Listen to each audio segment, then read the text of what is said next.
एक गीत 100 अफसाने। रेडियो प्लेबैक इंडिया लेकर आता है हर हफ्ते हिंदी फिल्मों के किसी एक गीत से जुड़े कुछ मजेदार किस्से, कुछ रोचक कहानियां। एक गीत 100 अफसाने। Radio playback India. Radio playback India के सभी श्रोताओं को हमारा नमस्कार। एक गीत 100 अफसाने, इस साप्ताहिक स्तंभ में हम लेकर आते हैं आपके लिए किसी एक गीत के बनने की कुछ कहानियां, रोचक बातें और किस्से। आज इस श्रृंखला की 10वीं कड़ी में प्रस्तुत है चर्चित फिल्म दिल्ली 6 के प्रसिद्ध गीत ससुराल गेंदा फूल के बनने की कहानी। कैसे योजना बनी फिल्म दिल्ली 6 में एक लोक संगीत आधारित गीत रखने की, और इसके लिए छत्तीसगढ़ी लोकगीत को ही क्यों चुना गया। कैसी समस्या खड़ी हुई रघुवीर यादव और AR रहमान की सोच में मतभेद की वजह से, और गायिका रेखा भारद्वाज का क्या कहना है इस गीत के रिहर्सल और फाइनल टेक के बीच अंतर को लेकर। इन सवालों पर से पर्दा उठाने के लिए प्रस्तुत है एक गीत 100 अफसाने का आज का ये अंक, जिसके लिए आलेख तैयार किया है सुजॉय चैटर्जी ने और प्रस्तुति है अनुज श्रीवास्तव की। हिंदी फिल्मी गीतों में लोक संगीत के प्रयोग की जहां तक बात है तो उत्तर प्रदेश, बिहार, बंगाल, पंजाब और महाराष्ट्र राज्यों के लोक संगीत का ही अधिक प्रयोग हुआ है इस ओर। पहाड़ी पार्श्व गीत बनने वालों में हिमाचल, जम्मू कश्मीर, उत्तरांचल और उत्तर बंगाल व उत्तर पूर्व के लोक धुनों का प्रयोग भी समय समय पर होता रहा है। लेकिन छत्तीसगढ़ के लोक संगीत की तरफ फिल्मी संगीतकारों का रुख उदासीन ही रहा है। हाल के वर्षों में 2 ऐसी फिल्में बनी हैं जिनमें छत्तीसगढ़ के लोक संगीत का सफल प्रयोग हुआ है। इनमें एक है आमिर खान की फिल्म पीपली लाइव, जिसमें रघुवीर यादव और साथियों का गाया महंगाई डायन और नगीन तनवीर का गाया चोला माटी के राम जैसे गीतों की खूब प्रशंसा हुई। और दूसरी फिल्म है दिल्ली 6, जिसके छत्तीसगढ़ी लोकगीत पर आधारित ससुराल गेंदा फूल को भी उतना ही पसंद किया गया जितना कि फिल्म के सर्वाधिक लोकप्रिय गीत मसक्कली को। इस तरह से आज छत्तीसगढ़ी लोक संगीत की एक धारा हिंदी फिल्म संगीत की धारा में आकर मिल गई है।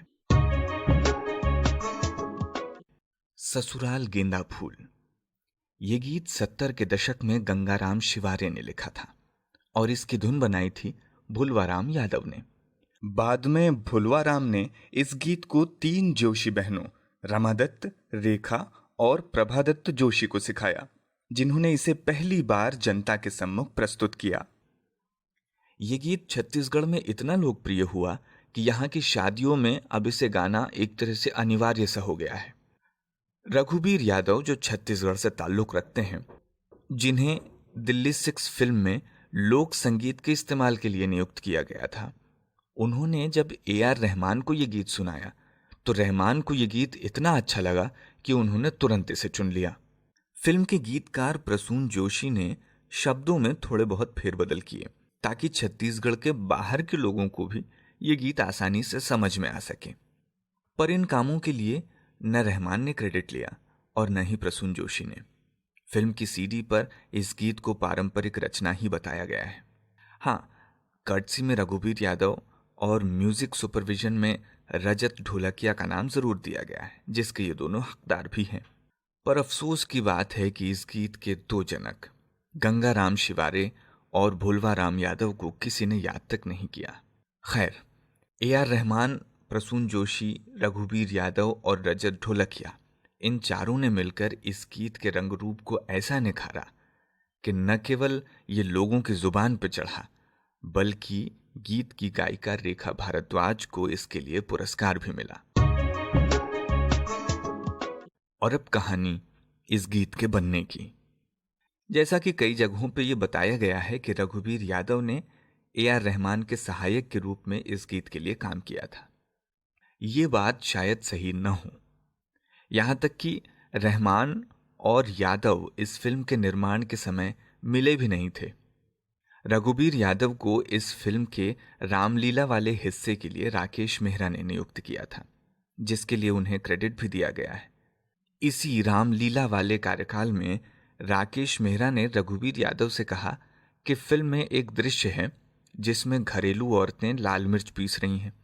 उन्हें इस दृश्य के लिए एक अच्छे लोकगीत की ज़रूरत है और रहमान ने इस सिचुएशन के लिए जो कंपोज किया है वो उन्हें कुछ खास पसंद नहीं है। तब रघुवीर ने करार गेंदा फूल इस गीत को अपने अंदाज में सुनाया। रघुवीर ने मेहरा को बताया कि ये एक छत्तीसगढ़ी धुन है जो वो अपनी माँ से सुना करते थे बचपन में।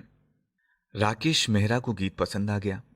वो चाहते थे कि रघुवीर यादव रहमान के साथ बैठकर इस गीत को रिकॉर्ड कर लें, पर रघुवीर यादव को ये डर था कि रहमान के सिंथेटिक बीट्स इस पारंपरिक रचना के साथ शायद न्याय नहीं कर सकेंगे। इसलिए उन्होंने रजत ढोलकिया के साथ मिलकर रेखा भारद्वाज और कोरस गायिकाओं को ये गीत सिखाया और उनसे ये गीत रिकॉर्ड करवा लिया गया। गीत के मूल शब्दों में भी कोई फेरबदल नहीं किए गए, पर रघुवीर यादव को जिस बात का डर था वही हुआ। रघुवीर रजत और रेखा की उस रिकॉर्डिंग को रहमान से रीमिक्स करवाया गया, क्योंकि गीत के पिक्चराइजेशन में अभिषेक बच्चन को भी दिखाया जाता है जो हाल ही में अमेरिका से लौटे थे। इसलिए उनके स्टेटस के लिए पाश्चात्य बीट्स डालना जरूरी था गीत में। पर ये क्या, गीत के बोल भी तो बदल दिए गए। करार गेंदा फूल को ससुराल गेंदा फूल बना दिया गया और भी कई फेरबदल किए गए बोल में।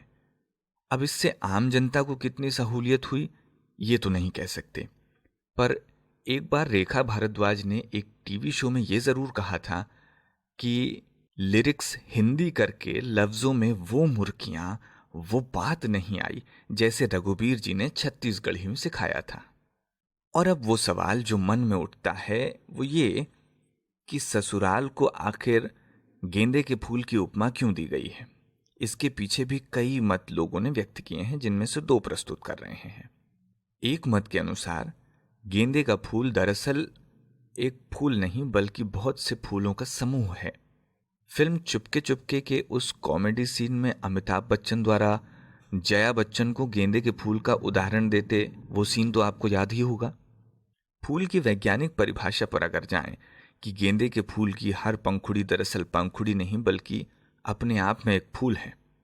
गेंदे का फूल तभी पूरा होता है या सुंदर लगता है जब उसकी हर पंखुड़ी उससे बंधी हुई हो, जुड़ी हुई हो।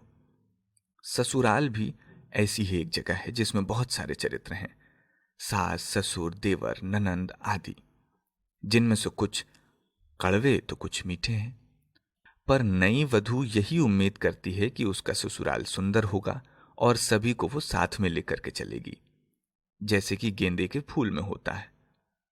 अब एक दूसरे मत के अनुसार छत्तीसगढ़ के ग्रामीण अंचलों में रहने वाले युवक युवतियां अपने प्रेमी प्रेमिका को गोंदा फूल कह के बुलाते हैं। छत्तीसगढ़ में गेंदे के फूल को गोंदा फूल कहते हैं। युवक युवतियां एक दूसरे को गोंदा फूल इसलिए कहते हैं क्योंकि इसके खिलने का समय बसंत होता है और इसे प्यार का मौसम कहा जाता है।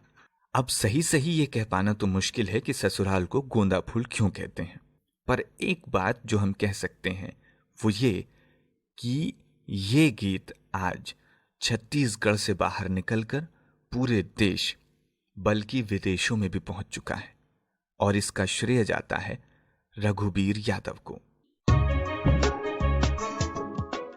आज के कार्यक्रम में बस इतना ही। आज के इस अंक का आलेख तैयार किया सुजॉय चैटर्जी ने। इस स्तंभ की संचालक संज्ञा टंडन के साथ मुझे यानी अनुज को दीजिए इजाजत। नमस्कार। एक गीत 100 अफसाने। Radio playback India